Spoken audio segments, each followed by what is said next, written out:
Uste dugu politikan askoz gehiago entzun eta askoz gutxiago hitz egin behar dela. Politika beste modu batez egin nahi dugu. Izan ere, politika hitzak bere baitan dauzka, abian jarri nahi ditugun hainbat balio. Entzutea, proposatzea, aritzea, aldatzea, iritzia ematea, egitea, amets egin araztea. Ez dugu ezer ziurtzat jotzen. Gauzei bueltak ematea gustatzen zaigu. Baita alderdi politikoen kontzeptuari ere.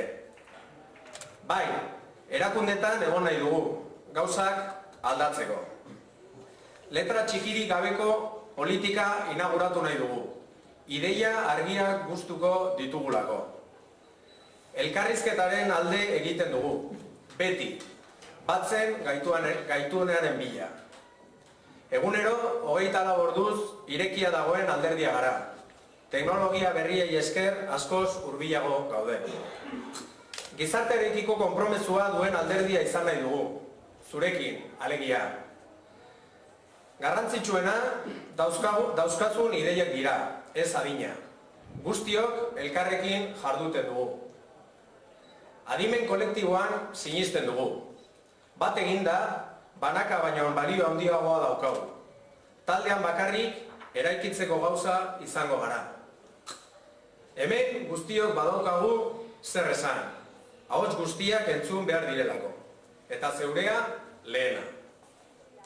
Hauxe dugu ba, 11 bat alderdiaren dekalogoa. Horretan ere nahiko berritzaileak, 11 puntuko dekalogoa baitugu.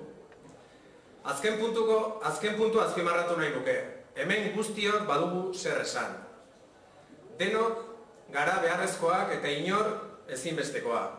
Eta hori esaten dugu benetan sinisten dugulako. Euskal politika gintzan haize berriak ekartzera dator 11 bat. Eskerrak bihotzez, zuei guztioi, 11 proiektu politiko egonda, 11 baten proiektuarekin bat egin duzuelako. Eskerrak ere lan eskerga egin eta egiten ari diren talde sustatzaileko kideei.